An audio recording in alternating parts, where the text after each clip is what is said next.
दोस्तों, आज आप सुनेंगे मशहूर लेखक जूल्स वर्न की उनसे भी ज्यादा मशहूर किताब journey to the centre of the earth. इसको हिंदी में ट्रांसलेट किया है आलोक कुमार जी ने। वो एक मैकेनिकल इंजीनियर हैं और शौकिया किताबें लिखते और ट्रांसलेट करते हैं, और अपने इस काम में वो इतने माहिर हैं कि ये कहानी सुनते हुए आपको बिल्कुल एक फिल्म जैसा मजा आएगा। और ट्रांसलेट करने के साथ साथ वो खुद एक राइटर भी हैं और किताबें लिखते भी हैं। और अगर आप उनकी लिखी किताबें खरीदना और पढ़ना चाहते हैं तो अमेज़ॉन से आसानी से खरीद सकते हैं। और अब शुरू करते हैं आज का video, journey to the centre of the earth. अब चूंकि ये एक लंबा नॉवल है तो इसकी कहानी कई पार्ट्स में होगी। आज के वीडियो में आप सुनेंगे इसका पहला भाग। तो चलिए कहानी शुरू करते हैं। अध्याय 1। उस दिन के बाद मेरे साथ जो घटनाएं घटी हैं, मुझे आज भी उन पर विश्वास करना कठिन होता है। वो सचमुच में इतनी आश्चर्यजनक थीं कि उनके बारे में सोचकर ही मैं रोमांच से भर उठता हूँ। मेरे अंकल एक जर्मन थे, लेकिन उन्होंने मेरी आंटी से शादी की थी जो एक अंग्रेज थी।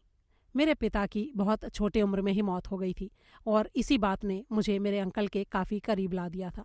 वो मुझे बहुत प्यार करते थे और कई बार मुझे अपने घर बुलाया करते थे। उनका घर एक बड़े शहर में था। मेरे uncle philosophy, chemistry, geology, mineralogy और इनके अलावा भी पता नहीं किन किन चीज़ों को जानते थे।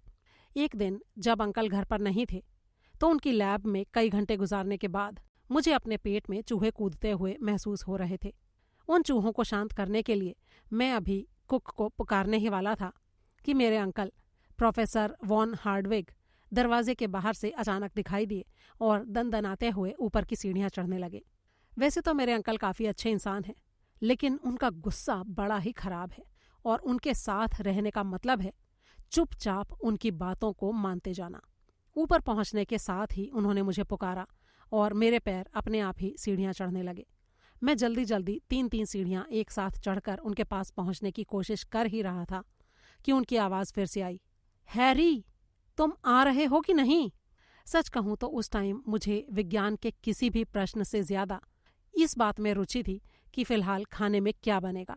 लेकिन मैं अपने अंकल का गुस्सा जानता था, इसीलिए जाकर चुपचाप उनके सामने खड़ा हो गया। मेरे अंकल बहुत ही बड़े विद्वान थे, लेकिन दूसरे विद्वानों के विपरीत उन्होंने अपनी नॉलेज को किसी से शेयर नहीं किया था। इस बात का एक कारण भी था। वो जब भी किसी को कुछ समझाने बैठते तो उसके ऊपर अपनी पूरी ज्ञान की गंगा जैसे उंडेल ही देते थे। अब सामने वाला जो ज्ञान के एक लोटे से सिर्फ अपना मुंह धोने आया होता था, वो उस गंगा में बेचारा डुबकियां खाने लगता था और किसी तरह से अपनी जान बचाकर वहां से निकलना चाहता था। उसके बाद वो फिर कभी दोबारा ऐसी हिम्मत करने की कोशिश भी नहीं करता था। इसीलिए धीरे धीरे अंकल ने भी अपने ज्ञान को अपने तक ही सीमित करके रखा था। अब जैसा कि मैंने पहले बताया, मेरे अंकल विद्वान होने के साथ साथ मेरे मौसा भी थे, इसीलिए मैं उनके काफ़ी नज़दीक था। मुझे उनके सारे एक्सपेरिमेंट्स में बड़ा ही इंटरेस्ट था और मैं भी उन्हीं के जैसा विद्वान बनना चाहता था और उन्हीं की तरह धरती के अंदर छिपे रहस्यों को सुलझाना चाहता था। और इसीलिए हम लोगों ने एक साथ पता नहीं कितनी चट्टानों, पहाड़ों और खनिजों की खुदाई भी की थी। अक्सर हम लोग अपना ज़्यादातर टाइम स्वादिष्ट व्यंजन खाने की बजाय मिट्टी, पत्थर और चूने की टेस्टिंग करते हुए बिताते थे अपनी लैब में। मेरे अंकल जो थे वो 600 से भी ज्यादा सैंपल्स को उनके साइज, वजन, स्वाद और कठोरता के बेस पर पहचान कर सकते थे। वो अपने टाइम के सारे बड़े बड़े वैज्ञानिकों, विद्वानों और जानकार लोगों के कांटेक्ट में रहते थे और इसीलिए मुझे भी उनके इन कामों के बारे में काफ़ी जानकारी हो गई थी। इससे पहले कि मैं उस दिन के उस मुद्दे पर आऊं, मैं आप लोगों को अपने अंकल के बारे में थोड़ी और जानकारी देना चाहूँगा। उनकी उम्र लगभग 50 के आसपास होगी। लंबे और दुबले पतले, गोल आंखों पर बड़ा सा चश्मा लगा हुआ था। उनको सिगार की खुशबू बहुत पसंद थी। लंबे लंबे कदम रखते हुए वो चलते थे और चलते हुए उनकी मुट्ठियां ऐसे भिंची रहती थीं जैसे अभी आपको मार डालेंगे। उनका घर बड़ा ही खूबसूरत था। दरिया के किनारे पेड़ों के झुरमुटों के बीच बना ये घर किसी आर्टिस्ट की कारीगरी जैसा दिखता था और इसी घर से ये भी पता चल जाता था कि मेरे अंकल कितने अमीर हैं। और इस सुंदर से घर में सिर्फ 4 लोग हम रहते थे, मेरे अंकल, उनकी बेटी ग्रैनी, उनका कुक और मैं। मुझे खनिज शास्त्र यानी मिनरोलॉजी में काफ़ी इंटरेस्ट था। धरती के अंदर छुपे रहस्य मुझे अपनी तरफ खींचते थे। अगर मेरे अंकल थोड़े कम गुस्से वाले होते तो हमारी जो ये फैमिली थी ये दुनिया की सबसे अच्छी फैमिली होती। मेरे अंकल के गुस्से का अंदाज़ा आप सिर्फ इस एक बात से लगा सकते हैं कि रोज सुबह 4 बजे उठकर वो गुलाब की कलियों को खींचा करते थे। अब भला ऐसा क्यों करते थे? वो इसलिए जिससे वो जल्दी से फूल बन जाए। खैर, जो भी था, अंकल के बारे में तो अब बहुत बातें हो गईं। अब मैं फिर से उस दिन की घटना के बारे में बताता हूँ। अंकल मुझे पुकार रहे थे और जब मैं उनके कमरे में पहुंचा तो वो एक बहुत पुरानी सी किताब में डूबे हुए थे। ऐसा लग रहा था कि वो ये भी भूल चुके हैं कि उन्होंने मुझे बुलाया है। मैं चुपचाप वहीं खड़ा रहा। अचानक उन्होंने अपने सिर पर हाथ फेरते हुए कहा, अद्भुत, आश्चर्यजनक, बहुत ही बढ़िया। मुझे तो अभी भी उस किताब में, जिसके पन्ने अब पीले पड़ चुके थे, कुछ खास नजर नहीं आ रहा था, लेकिन पता नहीं क्यों अंकल की खुशी का कोई ठिकाना ही नहीं था। वो लगातार उस किताब की तारीफ पर तारीफ किए जा रहे थे। आखिरकार मुझसे रहा नहीं गया तो मैंने उनसे उस किताब के बारे में पूछ ही लिया। उन्होंने बताया, ये नॉर टार्लिसन की लिखी किताब हेम्स्क्रेंगला है। 12वीं शताब्दी के ये बहुत ही फेमस राइटर हैं जिन्होंने आइसलैंड के राजा की बायोग्राफी लिखी है। फिर मैंने उनसे इस किताब की भाषा के बारे में जानना चाहा। मुझे पूरा यकीन था कि ये जर्मन में तो नहीं ही होगी। मेरे अंकल को सारी किताबें ओरिजिनल लैंग्वेज में ही पढ़ने का शौक था। अनुवादों के नाम से उनको चिढ़ थी। उनका मानना था कि अनुवाद यानी ट्रांसलेशन करने से किताब की आत्मा मर जाती है। उनके हाथ में जो किताब थी वो आइसलैंड की सबसे पुरानी प्राचीन भाषाओं में से एक रूनेक में लिखी गई थी। मेरे अंकल का मानना था कि ये भाषा देवताओं ने रची थी और ये दुनिया की सबसे आसान भाषा थी। मैंने धीरे से सवाल किया, क्या ये जर्मन जितनी आसान है? अंकल ने कंधे उचकाए और बोले, ये देवताओं की भाषा है, इसका थोड़ा तो सम्मान करो। लेकिन पता नहीं क्यों मुझे वो भाषा बड़ी ही मुश्किल लग रही थी। अभी वो मुझे इस भाषा का इतिहास और वर्तमान बताते, इससे पहले ही उस किताब में से एक छोटी सी पर्ची निकलकर जमीन पर गिर गई। अंकल ने तुरंत उसे लपक लिया। उसके ऊपर कुछ लाइनें लिखी हुई थीं और उन कुछ लाइनों ने ही हमें हमारी जिंदगी की सबसे यादगार और सबसे रोमांचक यात्रा पर पहुंचा दिया था। अंकल कुछ देर तक उस पर्ची को देखते रहे, फिर बोले, मुझे पूरा यकीन है कि ये रूनेक ही है। मुझे इस बात में जरा भी इंटरेस्ट नहीं था। मैं सिर्फ उन लाइनों का मतलब जानने में इंटरेस्टेड था। मुझे पूरा यकीन था कि रूनेक को देवताओं की भाषा का दर्जा सिर्फ इसलिए दिया गया होगा ताकि गरीब जनता को बेवकूफ बनाकर उनका शोषण किया जा सके। अपने अंकल की कांपती हुई उंगलियों को देखकर मैं समझ चुका था कि उनको भी रूनेक की उतनी ही नॉलेज है जितनी मुझे है, यानी नील बटे सन्नाटा। मेरे अंकल कुछ दूसरे विद्वानों की तरह ये झूठा दावा तो नहीं करते थे कि उनको 2000 भाषाओं और 4000 बोलियों का ज्ञान है, लेकिन हाँ, इतना जरूर था कि वो कई महत्वपूर्ण भाषाएं जानते थे। इससे पहले कि मेरे अंकल का जोश थोड़ा हिंसक रूप ले लेता, घड़ी की सुइयों ने 2 बजाए और खानसामे ने आकर बताया कि खाना तैयार है। अंकल गुस्से में बोले, अब एक गोली मार खाने को। अब एक बार फिर से मेरे पेट के चूहों ने धमाचौकड़ी मचानी शुरू कर दी थी। मैंने उनको शांत करने के लिए खाने की टेबल का रुख किया। वहां पर पूरे 3 मिनट तक मैंने अपने अंकल का इंतजार भी किया, लेकिन जब वो नहीं आए तो मजबूरी में मुझे 2 लोगों का खाना खाना पड़ा। जैसे ही मैंने खाना खत्म किया, मुझे एक बार फिर से अंकल की आवाज़ सुनाई दी। वो मुझे ही पुकार रहे थे। अध्याय 2। अंकल ने टेबल पर मुक्का मारते हुए कहा, मैं दावे के साथ कह सकता हूं कि इस कागज में जरूर कोई रहस्य छिपा हुआ है। किसी भी कीमत पर मुझे उसका पता लगाना ही है। मैं कुछ कहता उससे पहले अंकल ने मुझे रोक दिया और बोले, बैठ जाओ और जो मैं कह रहा हूं उसे लिखो। मैंने वैसा ही किया।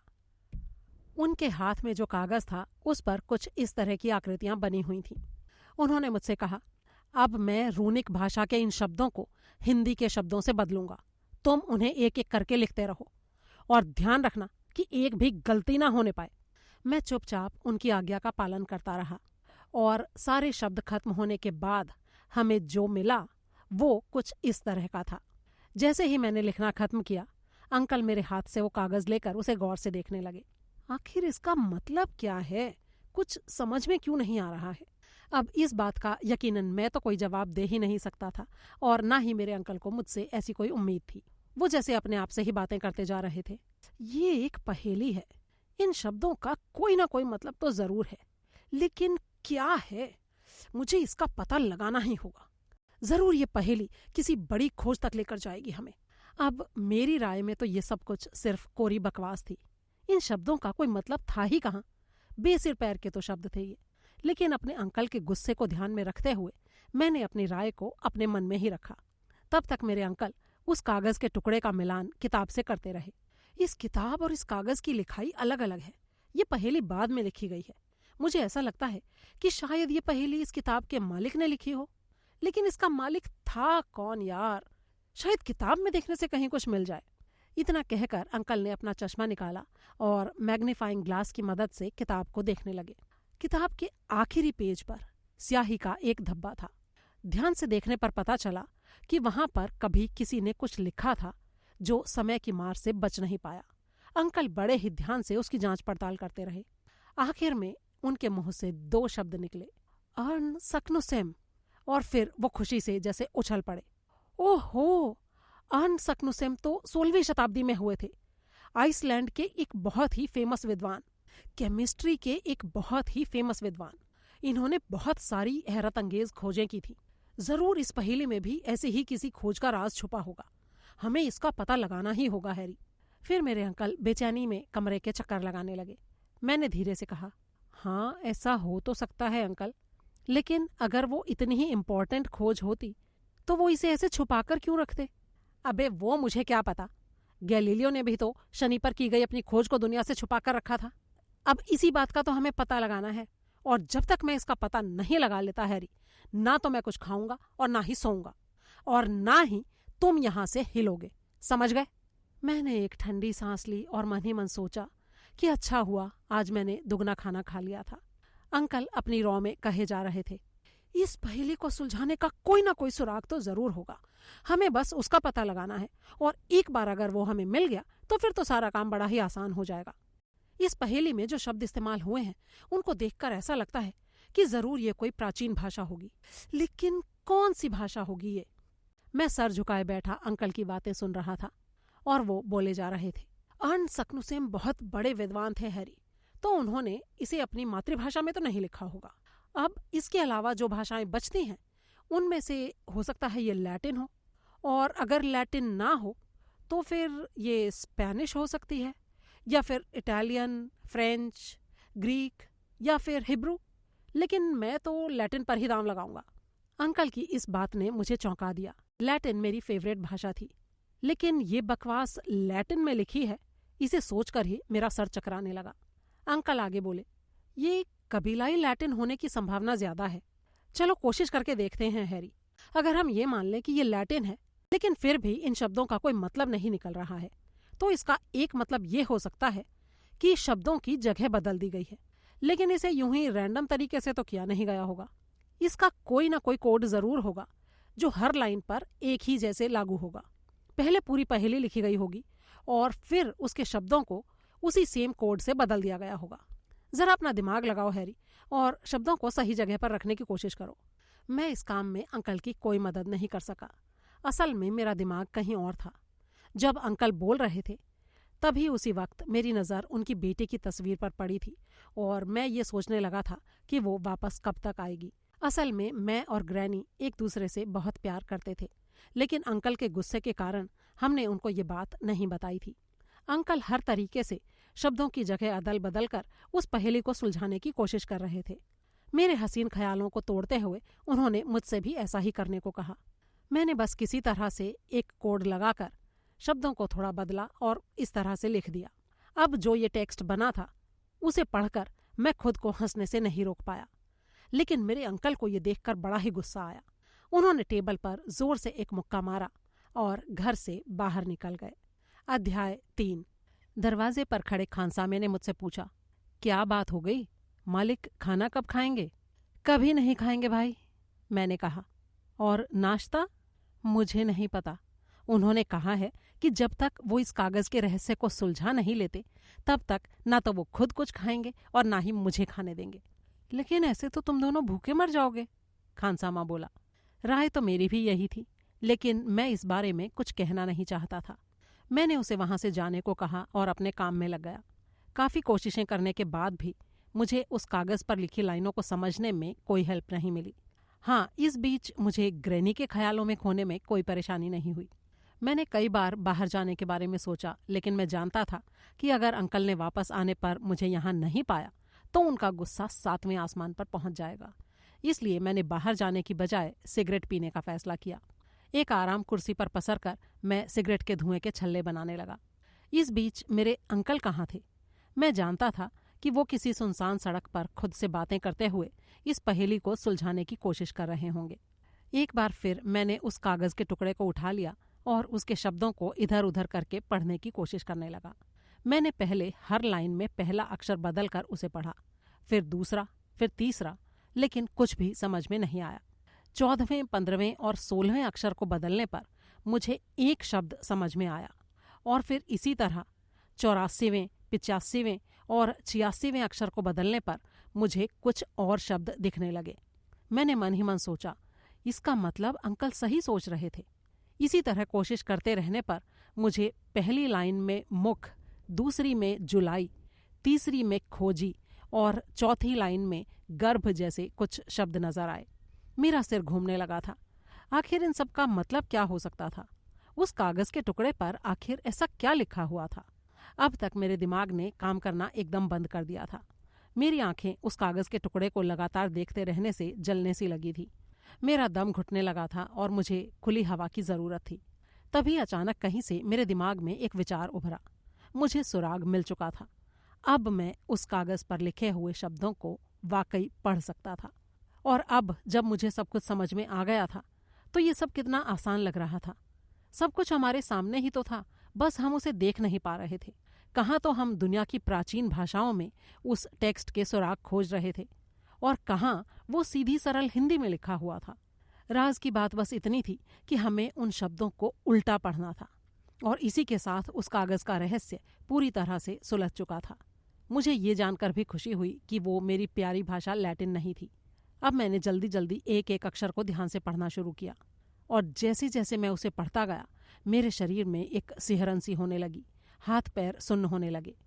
ये एक ऐसा रहस्य था जो किसी भी इंसान की सोच और कल्पनाओं से कहीं परे था और ये बहुत ज़रूरी था कि इसको गलत हाथों में नहीं पड़ना चाहिए। यहाँ तक कि मेरे अंकल को भी इसकी भनक नहीं लगनी चाहिए, क्योंकि पता लगने के बाद वो अपने आप को रोक नहीं पाएंगे। वो ज़रूर इसके बारे में खोज करेंगे और मुझे भी अपने साथ में घसीटेंगे और फिर शायद ये सफ़र हमारी ज़िंदगी का आखिरी सफ़र होगा। इसलिए मुझे किसी भी हाल में अपने अंकल से इस रहस्य को छुपाना था। मैंने अपने आप से कहा, मेरे अंकल धरती के रहस्यों को जानने के पीछे पागल हैं, बिल्कुल दीवाने हैं, लेकिन इस रहस्य को सुलझाने के चक्कर में उनकी जान चली जाएगी और मैं ऐसा होने नहीं दूंगा। मैं इस कागज को और इस किताब को जला दूंगा। अभी मैं उन मनहूस चीज़ों को आग में फेंकने जा ही रहा था कि अंकल कमरे में दाखिल हुए। मैंने चुपचाप दोनों चीज़ें टेबल पर वापस रख दी। अंकल कुछ बोल नहीं रहे थे। उनके दिमाग में उस रहस्य को सुलझाने का शायद कोई उपाय सूझा था। वो चुपचाप बिना कुछ बोले अपने काम में लग गए। अपनी कुर्सी पर बैठकर वो कुछ गणनाएं करने लगे और मैं लगातार उन्हें घूरता रहा। मेरे मन में ये डर था कि अब किसी भी पल वो उस पहेली को सुलझा लेंगे और अगर ऐसा हुआ तो फिर क्या होगा। मैं लगातार अंकल की कैलकुलेशंस पर नज़र रखे हुए था और मैं जानता था कि वो अभी गलत दिशा में काम कर रहे हैं। मुझे उस रहस्य को सुलझाने वाले इकलौते सुराग के बारे में पता था और मेरे अंकल जिस दिशा में काम कर रहे थे उस दिशा में वो सालों तक भी उस रहस्य को समझ नहीं सकते थे। ऐसे ही होते हुए 3 घंटे गुजर गए। अंकल लगातार काम करते रहे। अब रात होने लगी थी। खानसामे के पूछने पर अंकल ने खाना खाने से इनकार कर दिया। मैं उन्हें अकेला छोड़कर नहीं जाना चाहता था, इसलिए वहीं सोफे पर पड़ा रहा और थोड़ी देर के बाद मुझे नींद आ गई। सुबह जब मेरी आंख खुली तब भी अंकल अपने काम में लगे थे। उनकी आंखें लाल हो चुकी थीं, चेहरा पीला पड़ा हुआ था और बाल बिखरे हुए थे। वो पूरी रात जागकर उसी पहेली को सुलझाने में लगे रहे थे। अब मुझे उनके ऊपर तरस आने लगा, क्योंकि मैं उनसे प्यार तो बहुत करता था, लेकिन फिर भी मैं अपनी भावनाओं को दबाए किसी तरह से बैठा रहा। थोड़ी देर बाद खानसामे ने बाहर जाना चाहा तो उसे पता लगा कि मेन गेट पर ताला लगा हुआ है। क्या ये जानबूझकर किया गया था? क्या अंकल अपने पागलपन के लिए मुझे और उस बेचारे खानसामे को भूखा मार सकते थे? और मैं जानता था कि वो ऐसा कर सकते थे, क्योंकि वो पहले भी ऐसा कर चुके थे, जब 1 हफ्ते तक हम लोगों ने बासी खाना खाकर गुजारा किया था। और ये ख्याल दिमाग में आते ही मेरी जान सूख गई। मुझे जोरों की भूख लगी थी, लेकिन फिर भी मैं झुकने को राजी नहीं था। इस समय मुझे भूखे मरना स्वीकार था, लेकिन अपनी जबान खोलना कतई नहीं। अगर मैं अंकल को सच बता देता तो वो दरवाज़ा अभी की अभी खुल सकता था, लेकिन फिर भी मैंने अपने आप को रोके रखा। दोपहर के 12 बज गए। खानसामे ने किचन में जो कुछ भी था उसे खाकर खत्म कर दिया था और अब घर में खाने के लिए कुछ नहीं बचा था। अब ये बड़ी दुविधा वाली स्थिति थी। बाहर हम जा नहीं सकते थे और सच में बता नहीं सकता था। अंकल अभी भी उसी कागज़ के टुकड़े में उलझे हुए थे। ऐसा लग रहा था जैसे उनकी भूख प्यास सब मर चुकी है, लेकिन मैं अब वाकई भूख से मरने जैसा लगा था। 2 बज चुके थे और मेरे पेट में बुरी तरह से चूहे नाच कर रहे थे। भूख बर्दाश्त के बाहर हो रही थी। अब मेरे दिमाग ने दूसरी तरह से सोचना शुरू किया। आज नहीं तो कल अंकल उस रहस्य को सुलझा ही लेंगे और तब मैं क्या कर पाऊंगा? कुछ नहीं। और अभी अगर भूख से मेरी जान निकल जाती है तब भी तो मैं कुछ नहीं कर पाऊंगा। अगर अभी मैं उनको इस रहस्य को सुलझाने का रास्ता बता दूं तो मेरी जान बच जाएगी और फिर बाद में मैं अंकल को उस रहस्य के पीछे जाने से रोकने की कोशिश तो कम से कम कर सकता हूँ। या फिर ये भी हो सकता है कि मैं उनको उस आत्मघाती मिशन पर अकेले ही जाने दूं और खुद उनके साथ ना जाऊं। आखिर वो मुझे ज़बरदस्ती तो नहीं ले जा सकते ना। इसी तरह की कश्मकश में मैं थोड़ी देर घिरा रहा और फिर आखिरकार भूख के आगे मैंने घुटने टेक दिए और मैंने अंकल को वो रहस्य बताने का फैसला कर लिया। तभी मैंने देखा कि अंकल अपनी जगह से उठे और अपना हैट पहनकर बाहर जाने लगे। मैंने उन्हें पुकारा, अंकल, लेकिन उन्होंने सुना ही नहीं। मैं जोर से चिल्लाया, प्रोफेसर हार्डवेग। इस बार उन्होंने मेरी आवाज़ सुनी और मुड़कर बोले, क्या? तुमने कुछ कहा क्या? जी हाँ, मैं ये कह रहा हूँ कि मैंने इस कागज़ के रहस्य को सुलझा लिया है। ये सुनकर उन्होंने बड़े ही अजीब तरीके से मुझे घूरा। उन्हें लगा कि भूख से मेरा दिमाग खराब हो गया है और मैं उल जलूल बातें कर रहा हूँ। उनके भावों को समझते हुए मैंने फिर से कहा, अंकल, मैंने इस पहेली को सॉल्व कर लिया है। इस बार अंकल की आंखों में थोड़ी चमक आई। फिर उन्होंने कहा, तुम्हारे कहने का मतलब है कि तुमने इस कागज़ के रहस्य को सुलझा लिया है? कब? कैसे? इसे ध्यान से देखिए अंकल। कहते हुए मैंने वो कागज़ उनके हाथ में थमा दिया। इन अक्षरों को आप उल्टा करके पढ़िए और ज़रूरत के हिसाब से शब्दों को अलग अलग करते जाइए। अंकल ने हैरानी से कहा, उल्टा? मतलब राइट से लेफ्ट? ओफो, ये सकनुसेम भी कितना चालाक था और मैं कितना बड़ा गधा हूँ। इतनी सी बात को समझ नहीं पाया। Oh my God. उन्होंने जल्दी से मेरे हाथ से वो कागज़ खींचा और कुछ पल उसे ध्यान से देखने के बाद अटक अटक कर पढ़ने लगे। स्नेफल्स में यक्कुल के मुख के भीतर जब जुलाई की शुरुआत में स्कार्ट्रिस का उससे मिलन होता है तब ओ बहादुर खोजी, तुम उसमें जाना, तुम भी पहुँचोगे पृथ्वी के गर्भ में जैसे मैं पहुँचा अर्न सकनुसेम। ये पढ़कर मेरे अंकल खुशी से नाच ही पड़े। उनके चेहरे की रंगत वापस लौट आई। खुशी के मारे वो अपनी किताबें इधर उधर फेंकने लगे और अंत में थक कर कुर्सी पर बैठ गए। अभी क्या टाइम हुआ है हैरी? जी 3 बजे हैं। बस 3? तो फिर मुझे इतनी भूख क्यों लगी है? चलो पहले कुछ खाते हैं, उसके बाद जल्दी से मेरा सूटकेस तैयार करो। आपका सूटकेस? लेकिन किस लिए अंकल? अरे सिर्फ मेरा नहीं, अपना भी करो। हम अभी के अभी निकल रहे हैं। मेरा डर सच साबित हो गया था, लेकिन मैंने उसे जाहिर नहीं होने दिया। विज्ञान की खोज मेरे अंकल को आकर्षित करती थी और इस खोज में तो हमें न जाने क्या क्या मिलने वाला था। धरती के केंद्र तक जाना, ये पागलपन था। मुझे अंकल से बात करनी ही होगी, लेकिन कुछ खाने के बाद। तभी मैंने देखा कि अंकल खानसामे को इस बात के लिए डांट रहे थे कि उसने अभी तक खाना क्यों नहीं बनाया था। जब मैंने उन्हें पूरी बात बताई तब वो शांत हुए और उन्होंने घर की चाबी दी। खानसामा भागकर जल्दी से सामान लेकर आया जिससे हमारी भूख शांत हो सके। खाने के बाद अंकल मुझे अपनी लाइब्रेरी में ले गए और बोले, हैरी, मैं जानता हूँ कि विज्ञान तुम्हें हमेशा से आकर्षित करता रहा है। ये महान खोज भी तुम्हारे बिना असंभव थी। तो अब जब इस खोज का क्रेडिट लेने का टाइम आया है तो मैं तुम्हें अनदेखा नहीं कर सकता। तुम भी इस गौरवपूर्ण खोज का सबसे इम्पोर्टेंट हिस्सा बनोगे। लेकिन सबसे पहले तुम्हें इस बात का ध्यान रखना होगा कि इसके बारे में किसी और को पता ना चले। विज्ञान की जो खोजें होती हैं वो बहुत ही इम्पोर्टेंट और सीक्रेट होती हैं और सब लोग उनका क्रेडिट लेना चाहते हैं। इसके बारे में जैसे ही लोगों को पता लगेगा तो बहुत सारे लोग इस यात्रा पर पहले ही निकल जाएंगे, लेकिन हमें सबसे पहले वहां पहुंचना है। तुम मेरी बात समझ रहे हो ना हैरी? मैंने धीरे से कहा, अंकल, मुझे नहीं लगता कोई और इस सफर पर जाना चाहेगा। अरे तुम पागल हो क्या? अगर ये कागज किसी और के हाथ लग गया तो न जाने कितने लोग इसकी तलाश में निकल पड़ेंगे। लेकिन अंकल, ये भी तो हो सकता है कि ये कागज झूठ हो। बिल्कुल नहीं हैरी, जिस किताब में ये कागज मिला है वही इसकी सच्चाई का प्रूफ है। देखिए, मुझे इस बात में कोई शक नहीं है अंकल कि उस महान आदमी ने ही ये कागज छोड़ा है, लेकिन ये भी तो हो सकता है कि ये बस एक धोखा हो। इतना कहते ही मुझे अपनी गलती का एहसास हो गया। अंकल के चेहरे के भाव एकदम से बदल गए। एक पल को मुझे लगा कि वो बहुत नाराज हैं, लेकिन फिर अगले ही पल उनकी मुस्कान लौट आई। फिर वो बोले, जब तुम अपनी आंखों से देखोगे तब तो तुम्हें यकीन करना ही पड़ेगा। लेकिन अंकल, ये स्नेफल्स, यकुल और स्कार्ट्रिस का क्या मतलब है? मैंने तो कभी इन शब्दों के बारे में सुना भी नहीं है। हाँ बिल्कुल हैरी, मैं अभी तुम्हें यही समझाने वाला था। जरा जो सामने वाली अलमारी है उसके तीसरे खाने में से 5वीं किताब निकाल कर लाओ। मैंने वैसा ही किया। अंकल ने किताब खोलते हुए कहा, ये देखो, ये आइसलैंड का सबसे सटीक नक्शा है और इससे तुम्हारी सारी शंकाएं दूर हो जाएंगी। मैं बड़े ही अनमने ढंग से नक्शे में झांकने लगा।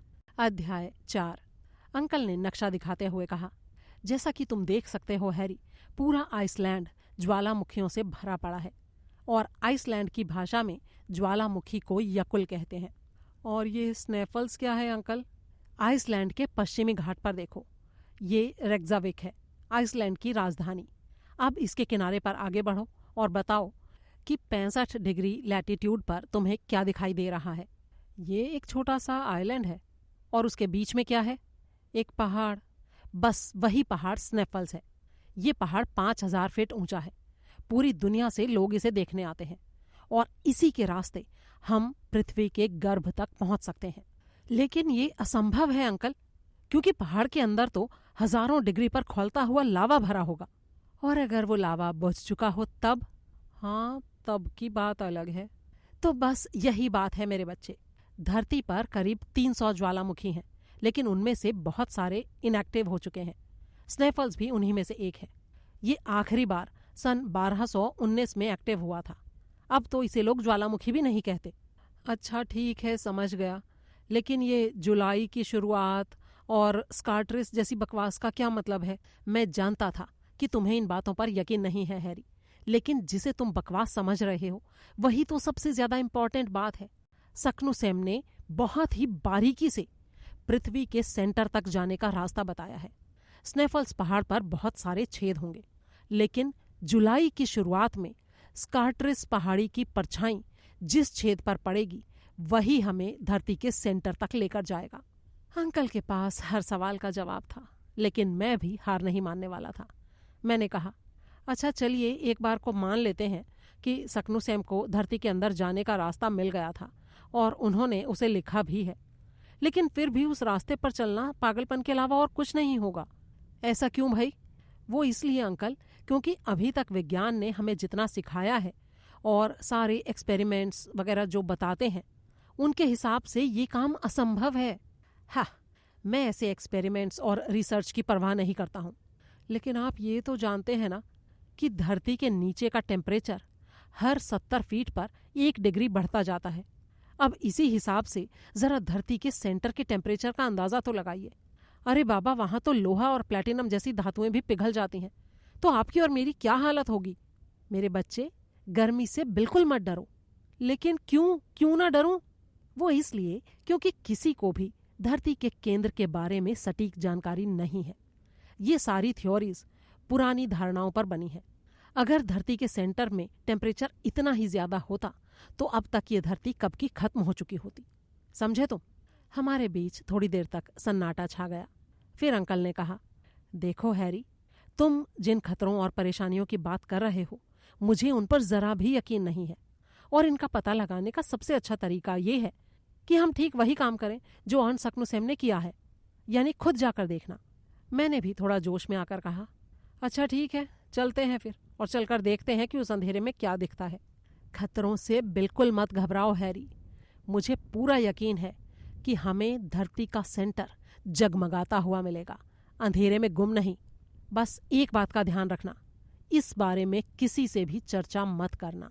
हमारी सफलता सिर्फ हमारी चुप्पी पर निर्भर करती है। समझ गए? इसके बाद मेरे पास कहने के लिए कुछ नहीं था। हमारी मीटिंग खत्म हो चुकी थी, लेकिन मेरे अंदर एक डर सा बैठ गया था। मैं बेचैनी में वहां से बाहर निकल गया। मुझे अंकल की बातें सही तो लग रही थीं, लेकिन ये समझ में नहीं आ रहा था कि क्या वाकई ऐसा हो सकता है? क्या वाकई धरती के सेंटर तक पहुंचा जा सकता है? कहीं मैं अपने अंकल के पागलपन का शिकार तो नहीं होने वाला था? यही सब सोचते हुए मैं वापस घर आ गया। घर पहुंचते ही मैं ग्रैनी से मिला। वो वापस आ चुकी थी। उसने मुझे देखते ही कहा, तुम मुझसे मिलने आए, इससे मुझे बहुत खुशी हुई, लेकिन तुम्हारा चेहरा क्यों लटका हुआ है? मैंने उसे सारी बात बताई और उसने बड़े ध्यान से सुनी। फिर वो चहकते हुए बोली, अरे वाह, ये तो कितनी बड़ी खोज है। मुझे गर्व है कि मेरे पिता और तुम दोनों मिलकर ये खोज करने वाले हो। मैंने थोड़ा हैरानी से कहा, हैं, मुझे तो लगा था कि तुम इस पागलपन का विरोध करोगी। मैं विरोध क्यों करूंगी भला? ये तो बड़े ही गर्व की बात है कि तुम इस खोज पर मेरे पिता के साथ जा रहे हो। मुझे तो तुमसे जेलसी हो रही है हैरी। बस अब तो मेरा इस सफर पर जाना तय था। हम अंकल के कमरे में गए। पूरा कमरा मजदूरों और खान की खुदाई करने वाले लोगों से भरा था। सब लोग किसी न किसी काम पर लगे हुए थे और मेरे अंकल उनके ऊपर चिल्ला रहे थे। मुझे देखते ही वो बोले, कहाँ गायब हो गए थे तुम?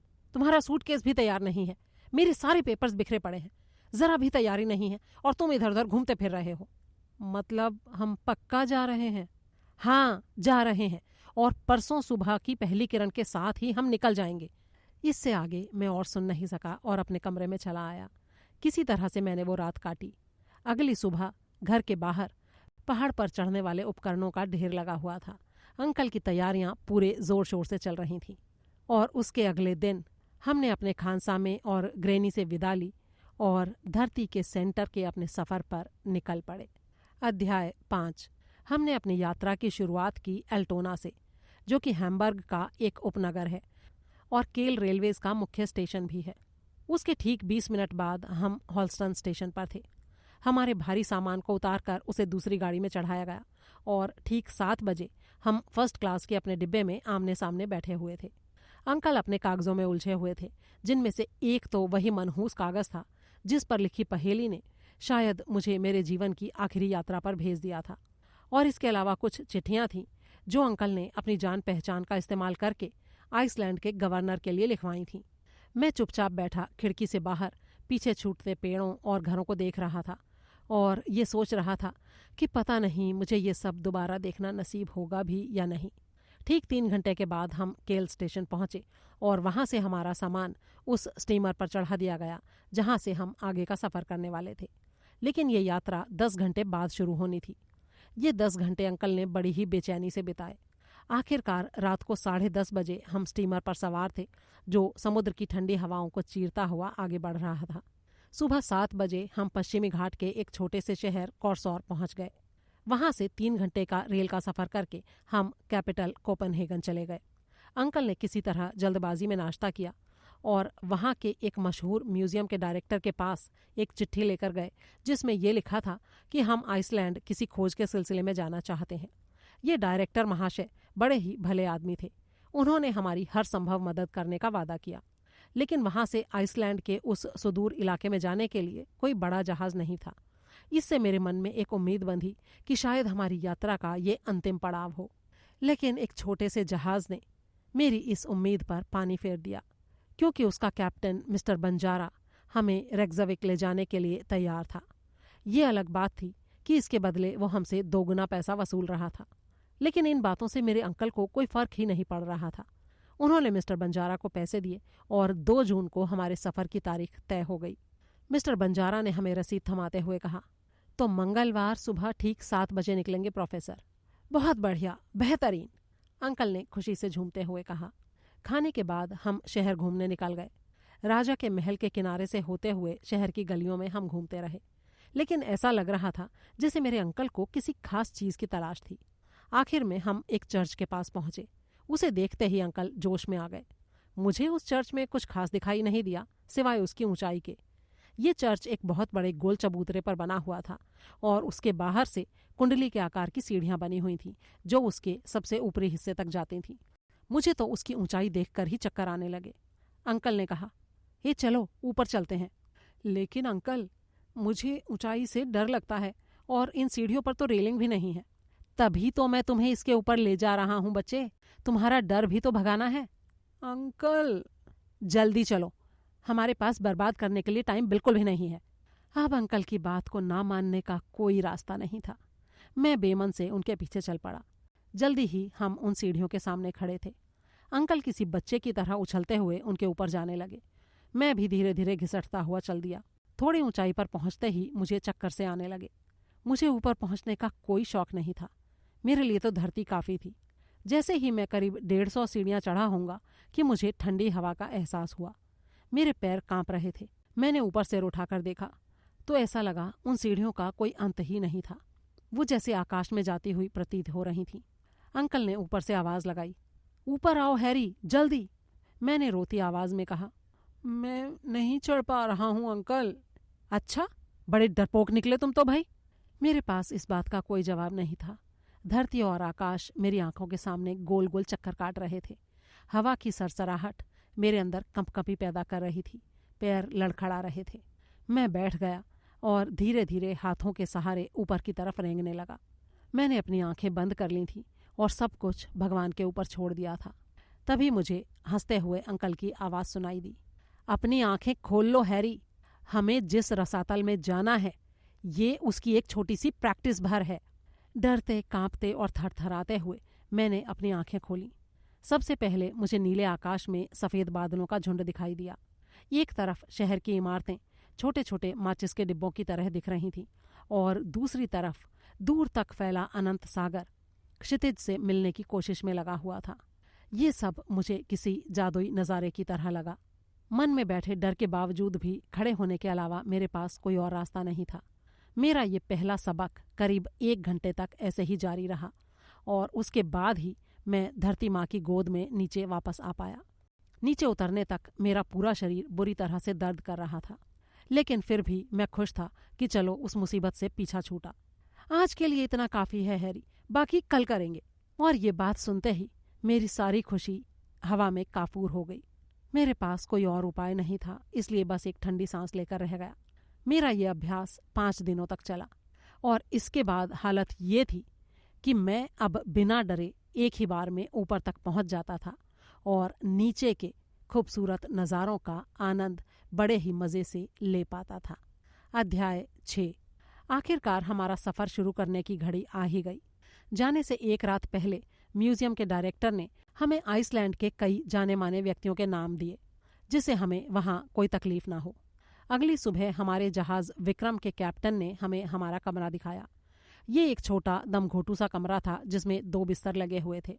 मैं समझ गया कि हमारी ये यात्रा बहुत सुखद तो नहीं होने वाली थी, लेकिन विज्ञान की सेवा की खातिर ये दर्द भी हमें सहना ही था। कैप्टन ने बताया, हम जल्दी ही सफ़र शुरू करने वाले हैं। और कुछ ही देर में हमारा जहाज़ समुद्र की लहरों से लड़ता हुआ आगे बढ़ने लगा। शहर पीछे कहीं गुम हो चुका था। अंकल किसी छोटे बच्चे की तरह जोश में थे।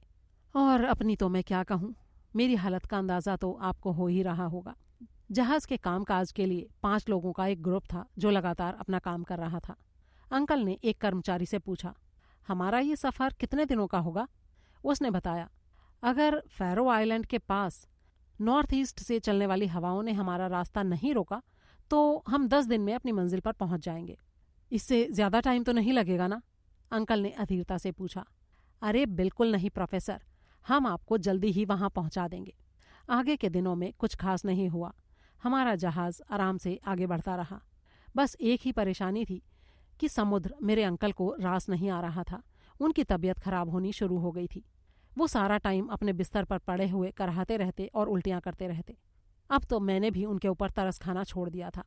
आखिर 11वें दिन हमें ज़मीन नज़र आने लगी। वैसे तो हवाएं काफ़ी तेज़ थीं जो हमारे रास्ते को रोक रही थीं, लेकिन कैप्टन ने जैसे तैसे हमें किनारे तक पहुंचा ही दिया। अंकल मेरा सहारा लेकर जहाज़ से नीचे उतरे। मेरा हाथ पकड़कर वो बाहर आए और उन्होंने बाईं तरफ के पहाड़ों की तरफ इशारा करते हुए धीरे से कहा, ये स्नेफल्स की पहाड़ियाँ हैं। उस साइड में बर्फ से ढके 2 ऊंचे ऊंचे पहाड़ नजर आ रहे थे। मैं कुछ कहता इससे पहले अंकल ने होठों पर उंगली रखकर मुझे चुप रहने का इशारा किया। जहाज से उतरते ही हमें एक ऑफिसर मिला। अंकल ने उसे एक चिट्ठी दी और डच भाषा में उससे कुछ बात करने लगे। उस ऑफिसर ने हमें वहाँ के गवर्नर से मिलवाया और फिर उन्होंने यूनिवर्सिटी में साइंस के प्रोफेसर मिस्टर फ्रेडरिक्सन से हमारी मुलाकात करवाई। मिस्टर फ्रेडरिक्सन बहुत ही अच्छे इंसान थे। मैं थोड़ी ही देर में उनसे घुल मिल गया। वो मेरी भाषा में बात कर रहे थे, इसलिए मैं उनकी बात अच्छी तरह से समझ रहा था। असल में मेरे इस पूरे सफ़र के दौरान मिस्टर फ्रेडरिक्सन ही इकलौते ऐसे इंसान थे जिनको मैं ठीक से समझ पाया था। उनके 3 कमरों के मकान में से 2 हमें दे दिए गए और कुछ ही देर में वो दोनों कमरे हमारे लाए हुए सामानों से भर गए। अंकल ने मुझसे कहा, हाँ तो हैरी, सबसे बड़ी जो मुश्किल थी वो तो हमने पार कर ली। हम आइसलैंड तो पहुंच चुके हैं, अब तो बस हमें धरती के नीचे जाना है। तो वो आपको लगता है छोटी मुश्किल है अंकल? ज़रा ये तो बताइए कि नीचे जाने के बाद हम ऊपर वापस कैसे आएंगे? हाँ, उसके बारे में बाद में सोचेंगे हैरी। अभी हमारे पास वेस्ट करने के लिए टाइम बिल्कुल नहीं है। मैं लाइब्रेरी जा रहा हूँ, शायद वहाँ मुझे सक्नुसेम से जुड़े कुछ और डॉक्यूमेंट्स मिल जाएं। लेकिन मैं ये शहर घूमना चाहता हूँ, क्या आप मेरे साथ चलेंगे? मैंने पूछा। मुझे यहाँ आकर ज़मीन के ऊपर किसी भी चीज़ में कोई इंटरेस्ट नहीं है। मुझे तो बस ये देखना है कि ज़मीन के नीचे क्या है। तुम्हें जहाँ जाना है जाओ। मैंने अपना सिर हिलाया और बाहर निकल गया। अध्याय 7। जब तक मैं घूमकर घर लौटा, खाना तैयार हो चुका था। जहाज़ के खाने से पके हुए हम लोगों के लिए ये 56 भोग से कम नहीं था। भरपेट खाने के बाद हम लोग बातें करने लगे। मिस्टर फ्रेडरिक्सन ने अंकल से पूछा, आपको हमारी लाइब्रेरी कैसी लगी प्रोफेसर हार्डविग? लाइब्रेरी? उसे देखकर तो मुझे बड़ी ही निराशा हुई। वहाँ तो बस कुछ पुरानी किताबें और खाली अलमारियाँ हैं। अरे आप ऐसा क्यों कह रहे हैं प्रोफेसर? हमारे यहाँ तो 8000 बड़ी ही नायाब और रेयर किताबों का कलेक्शन है। उनमें से कुछ तो प्राचीन संस्कृत भाषा में है और इसके अलावा हमारे पास कोपनहेगन में चल रहे एक्सपेरिमेंट्स के रिसर्च पेपर भी हैं। 8000 किताबें? कहाँ हैं वो सारी किताबें? मुझे तो नहीं मिली, अंकल ने बड़ी ही हैरानी से कहा।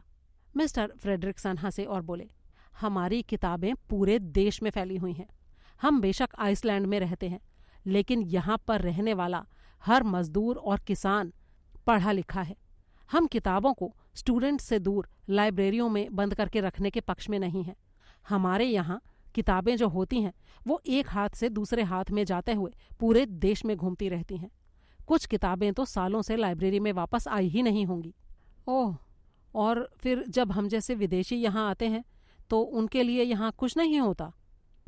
देखिए प्रोफेसर, आप लोगों के पास अपनी लाइब्रेरीज होती हैं। हमारी जो प्रायोरिटी है वो ये है कि अपने नागरिकों को ज्ञान बांटना। और ये बड़ी खुशकिस्मती की बात है कि आइसलैंड के लोगों में पढ़ने का एक नेचुरल गुण होता है। हम किताबें अपने लोगों के लिए लिखते और छापते हैं। आप मुझे बताइए कि आपको किस तरह की किताबें चाहिए, शायद मैं आपकी कोई हेल्प कर सकूं। अंकल के चेहरे पर कशमकश के भाव नजर आए। वो शायद किसी अजनबी के सामने कुछ कहने में हिचक रहे थे। फिर उन्होंने अपना निर्णय ले लिया और बोले, मिस्टर फ्रेडरिक्सन, क्या आपके पास अर्न सक्नुसेम से जुड़ी कुछ किताबें होंगी? मिस्टर फ्रेडरिक्सन चौंके और बोले, अर्न सक्नुसेम? आपका मतलब है 16वीं सदी वाले वो महान वैज्ञानिक और खोजी अर्न सक्नुसेम? जी हाँ, वही। आपको उनकी किताबें चाहिए हैं? वो तो हमारे पास नहीं है।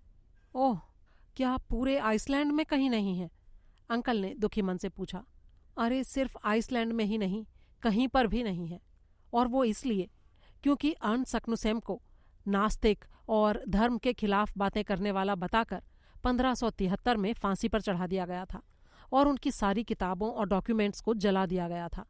ओहो, अब समझा, अंकल ने हैरानी से कहा। क्या समझे? ये समझा कि अब सारी कड़ियां जुड़ गई हैं। मैं ये समझ गया हूं कि उन्होंने अपनी इस महान खोज को दुनिया से छिपाकर क्यों रखा था। कैसी खोज प्रोफेसर? अरे वही खोज जो... बोलते बोलते अंकल रुक गए।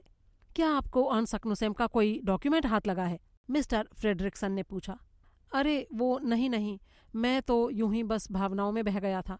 मेरा बस अंदाजा था ये, और कुछ नहीं। कोई बात नहीं सर, आप ये बताइए कि आप हमारे आइलैंड के मिनरल्स का एनालिसिस किए बिना तो यहाँ से नहीं जाने वाले हैं ना? वैसे तो बहुत से लोग ये काम कर चुके हैं, लेकिन अभी भी काफ़ी कुछ खोजा जाना बाकी है प्रोफेसर। अंकल की आंखें चमक उठीं। क्या आपको वाकई ऐसा लगता है? जी हाँ प्रोफेसर, आप यकीन नहीं करेंगे कि अभी भी कितने ज्वालामुखी, कितने ग्लेशियर और पहाड़ यहाँ पर अनछुए रह गए हैं। मैं आपको यहीं से बैठे बैठे दिखा सकता हूँ। वहां दूर क्षितिज में देखिए, स्नेफल्स की पहाड़ियां। ये दुनिया का बड़ा ही अनोखा ज्वालामुखी है। आज भी इसके कई शिखर अनछुए ही बाकी हैं। लेकिन उसका जो ज्वालामुखी था वो तो अब डेड है ना? अंकल ने पूछा। जी हाँ, पिछले 500 सालों से तो ऐसा ही लग रहा है। बढ़िया, अगर ऐसा है तो मैं अपनी खोज वहीं से शुरू करता हूँ। क्या नाम बताया था आपने उस पहाड़ का? नेफल्स? लेफनस?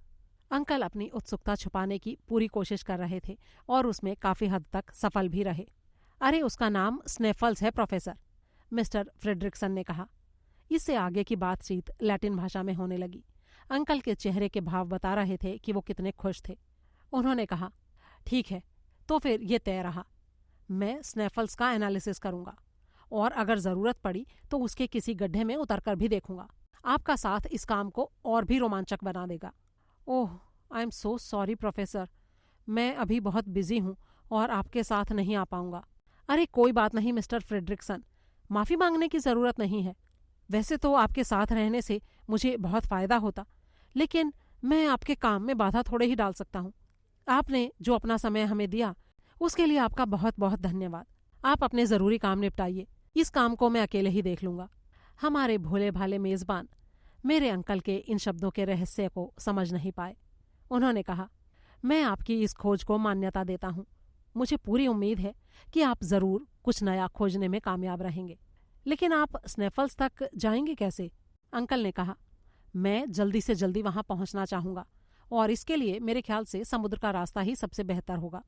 आपकी बात तो सही है प्रोफेसर, लेकिन ये पॉसिबल नहीं है क्योंकि अभी कोई भी नाव वहां तक नहीं जाएगी।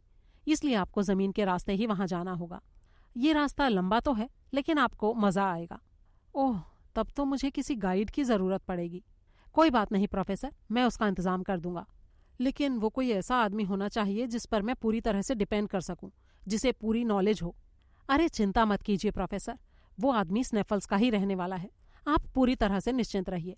वो आपको शिकायत का मौका जरा भी नहीं देगा। और हाँ, उसे आपकी भाषा भी आती है। बढ़िया, तो क्या मैं आज उससे मिल सकता हूँ? अंकल ने पूछा। जी नहीं, आज तो पॉसिबल नहीं होगा। वो कल तक यहाँ पहुँचेगा। ठीक है, फिर मैं कल उससे मिल लेता हूँ। रात के खाने के समय अंकल ने अनसकनुसेम के बारे में जितना भी हो सकती थी जानकारी जुटाई। ये तो तय था कि हमारे होस्ट हमारे साथ नहीं जाने वाले थे और अगले दिन हमारा गाइड और हेल्पर हमसे मिलने वाला था। अध्याय 8। अगली सुबह अंकल की आवाज़ सुनकर मेरी आंख खुली। वो बगल के कमरे में किसी से जोर जोर से बात कर रहे थे। मैं तुरंत ही वहां पहुंचा। वहां पर आइसलैंड का एक व्यक्ति खड़ा हुआ था। उसका शरीर बहुत ही विशाल था और उसके भारी भारी बाइसेप्स बता रहे थे कि वो कितना ताकतवर होगा। उसका चेहरा शांत था और आंखें चालाक। लंबे बाल कंधे तक लहरा रहे थे। वो शांति से हाथ बांधे अंकल की बातें सुन रहा था। उसके हाव भाव बता रहे थे कि वो एक शांत स्वभाव का लेकिन तेज तर्रार और होशियार आदमी है। वो दुनिया की परवाह नहीं करता था और ना ही किसी से कोई उम्मीद रखता था।